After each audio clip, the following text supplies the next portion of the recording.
hospital trust to NHS Direct. How do you see that playing out? Do you see that? Yeah. A property company was created by the Health and Social Care Act 2012 to sell off NHS land. So I'm not quite sure when the properties are going into there. They may have all been transferred in, and I think there was a discussion about how the company had been deliberately underfunded, so it was going to have to sell the properties to pay its way. I mean, the whole thing was just a set of excuses to get to sell them off. But basically, they kind of figure out things that sound as though people might be induced to swallow them. Tell us that. But the truth is, there's been a long-term collusion between political parties to get rid of the NHS. And if you look at who's at the top of that, you find a bunch of competition lawyers who are the people profiting from the privatisation. So that's who's driving it. We are the losers because we are uninformed and divided, and we trust them even though we've seen that they fiddle their expenses. So as far as I can see, the solution really is for us to start getting the laws of this country enforced and the frauds around the NHS privatisation put a stop to before it's too late. Okay. What laws are out there? The ones against corruption and fraud. Okay. It just needs to be implemented? We need to start getting our act together and thinking of it that way, but you know, that there was a 24-hour vigil for the Efford Bill on the idea that Unite is still spreading among its supporters, for example, that the solution to our problems is to plead with the MPs a little harder and inform them a little better.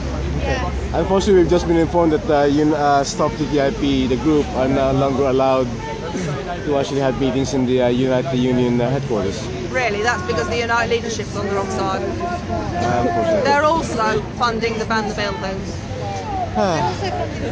Ban the Bill posters. Sorry, back the bill. Back the bill. Yeah. Okay, so they didn't like the financially. Okay. Do you think the Efford Bill is really being used as a distraction, for example, against TTIP? No, because there's been more of a public awareness about TTIP, so that it's useful to bring in the Efford Bill to actually create a distraction. So it's about creating one distraction against another, and then people are completely confused about what is going on. I think that's done intentionally. What do you think? I know some people think that, but that was before they understood what the Efford Bill will do. No, it's the final stage of the privatisation, handing over the whole lot to an American insurance company. That's not just a little distraction. But I mean, you're right, they're trying to split us on that. Because the fact is, the promotion group for TTIP in Parliament is led by John Healey MP, former Labour Health Minister. So the Labour Party, trying to position itself as salvation for the NHS, is dead keen to suppress any discussion of that matter. But they have to stay on board with that, because otherwise the city might get frightened that they're actually socialists. And that would be unacceptable, you see. But you see, the test is, what we need to do with the NHS to save it from the trade trap is to renationalise it. And what we need to do to the NHS to make it affordable again is to renationalise it. And what we need to do to the NHS to keep the American predators out of it is to renationalise it. And yet we have a leading political party which is supposedly socialist, and they are all utterly allergic to the term renationalisation. And I find that very telling indeed. What do you think? You've got a Labour Party membership that is supporting a party for 15 years that's been laying the groundwork to sell us out, the NHS.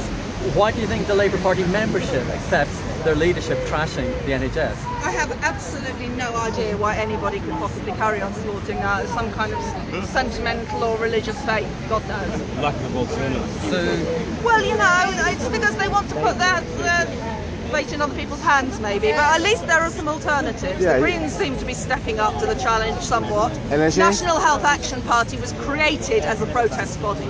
Rather than as a political party, it's created so that in every area, informed people can mobilise using the political process as a set of news hooks, really, to help get the word out. And that's been attacked by the Labour Party as well, so there's continual attempts to stop it standing against the Labour Party. There needs to be an influx of people into the National Health Action Party, because that is a mechanism for the people to express themselves against the general political apparatus. Which, you know, by being insiders to a degree, you have to assume that to some degree they have been co-opted. So if you want a voice, NHA is there for that. Would you consider doing a negotiation with the Green Party? I'm not a member of the Green Party, but you know, would you consider the National Health Party doing kind of a deal with the Green Party? Their constitution was written so that that would be a feasible thing to do, because, you know, honestly, if you are looking after public health, you are interested in just exactly the same things as the environmentalists, having living conditions we can carry on living in the long term. So it maps exactly, and that should be no problem.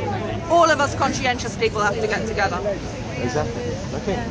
Any more questions? He said he's working for a company.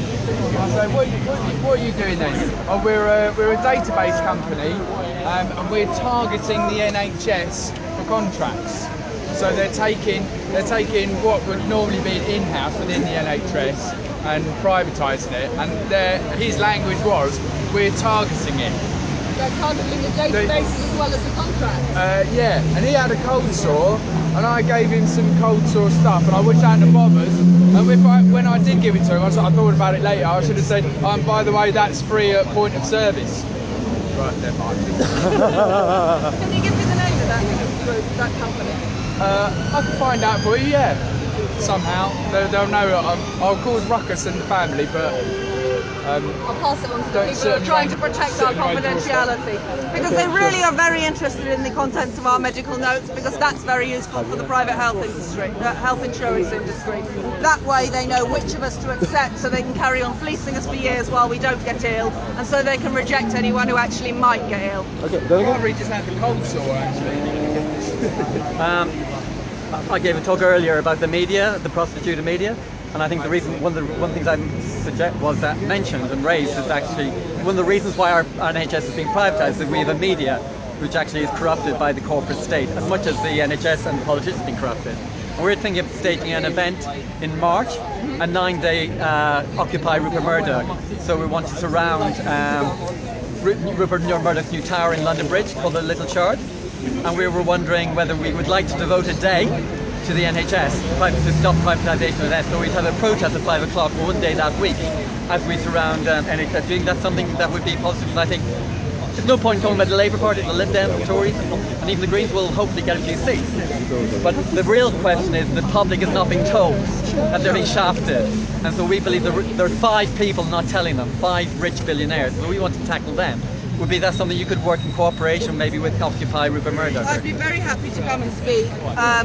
May I suggest also, I understand that you may want to go for just one person and that Rupert Murdoch is that person. Okay. But also, can I suggest that your researchers get onto the subject of the British American project and its contacts in the BBC and through the rest of the media? Because one of the reasons that the NHS privatisation hasn't come out is that the British American project has backed both New Labour, that did all the dirty work under the rubric of saviours of the NHS, and also they've got people right the way through the BBC, through our politics. Okay. So British American project is a topic to be educating people on, because that's one of the reasons why the BBC has been so silent. Also, clearly the BBC is also under privatisation threat from TTIP. So it's very convenient to them to have saved the BBC and the NHS to privatise together. Okay. Sorry, somebody else on live stream. What does it mean for people who actually are who are dependent on the medicines from the NHS? What does it mean for them with this privatisation bill, the Efford Bill? Sorry. Well, the intention is to shut the NHS down to a low-level provision for very poor people, which is called Medicaid in the USA. So, and also to service a subsidised service for old people, a partial service. The intention is to ruin the NHS, because unless the NHS is ruined, there isn't any market for the private healthcare industry and the private health insurance industry, both of which exist in this country, but they just don't do much trade because of the NHS. So it's necessary to take down the NHS in order for those people to make money, and so those who will profit from that arrangement have funded the corruption of our politics and our public sector to achieve that aim. Okay, thank you so much. Okay, any more questions, guys? Well, can you say a little bit, I'm sorry if I missed this, but I'm really interested in the commissioning unit. And you said that the commissioning units, my understanding is that this Efford Bill will paved the way for very big insurance companies in the US to monopoly take over the commissioning units. And at the moment, they could take them over, but they couldn't take them over as a monopoly. That's right. Is that correct? Moment, they'd have to be put out to competition. Yeah. And it wouldn't get worse than an oligopoly of American insurance companies, which also does not fill my heart with joy, but you have to recognise that the big prize is to take all the data at one go. Okay. This gentleman here has pointed out that there are commercial outfits targeting NHS companies, NHS contracts, for the data that they can thereby harvest. But you can see that if a single insurance company were to have got so far inside the system that it could arrange to take over all of the data as well as all the contracts at the same time, that's the really big prize, because then for the private health insurance market it would have access to all of our medical notes since forever, and the other insurance companies would have to rely on us telling them the truth. So they really want to do that. And that's what's been going on. That's why Simon Stevens Esquire has been hanging around the NHS since before 2000. That's why he was an important part of the Blair Health reforms. That's why United Health took him, a relatively junior man with no experience in health insurance, straight in at vice president level to expand their business. And that's why United Health have had him positioned at the top of the NHS so as to expand their business. So this has been going on for a very long time. It is not something cooked up in the last few months. So United, can you just repeat those names again? So it's United Health, and what was the name of the person? Simon Stevens. He's the head of NHS England. Yes. Yeah. Simon Stevens, head of NHS England. And the head of United Health got a former Blair Health Advisor and former Milburn Health Advisor too. So he was actually within the public sector, setting up the reforms that United Health wanted, creating commissioning, in fact. Commissioning was created to the insurance industry's demands, and specifically United Health's demands. Okay. And they've been covering this all up with some anti-competition stuff, so they've invited the other insurers in part way. But in the end, it's them that's got their man in the top spot. Yeah. And am I right in thinking the head of United, the CEO of United Health, took home over £1 billion in personal remuneration, like $1 billion in personal remuneration last year? I have absolutely no idea, but I think that he's paid an awful lot for doing over his subscribers systematically, which is what the insurance companies do. Okay. Sorry, will you be running for SMP next election? Sorry? You're part of the National Health Action Party. Are you going to be running? I wasn't planning on doing so. I'm a technical, you know. Somewhere, analyse at least somewhere in London, you can actually go after. We've got a few people actually going after Ian Duncan Smith already. Somebody else. There are plenty of people running, so my goal is to try and make sure people are informed correctly. There is a large machine putting out bad information to us deliberately, because we still have enough genuine democracy in this country that we need to be lied to. They don't just go and do it anyway and tell us, well, you know, tough luck, that's the way things are. They're still bothering to lie to us, which means we have more power than we think, and the way to get through things is to deal with the disinformation. If we can get the truth out there, and you know, this truth is pretty sticky, it's a very important truth. I've never been an NHS employee, but I've been paying for it all these years. From time to time I've used the system, and I've lived in a bunch of other countries where they don't have such a thing, and seen how very valuable it is. And I wanted to get old in this country with a system that I'd paid for, and my parents and my grandparents too. Yeah, here. Yeah. Okay. Thank you so much. What is particularly disgusting about this is that if you look at the commercial plans for this privatisation, which were drawn up in the 1980s, they are honest about the fact that they wish to cash up the homes of the cradle-to-grave generation. It has been planned to do the dirty on that generation. They've paid for it their whole life, and the carpet's being deliberately pulled away from under their feet at this point. It's an utter disgrace. You mentioned that report before, I remember.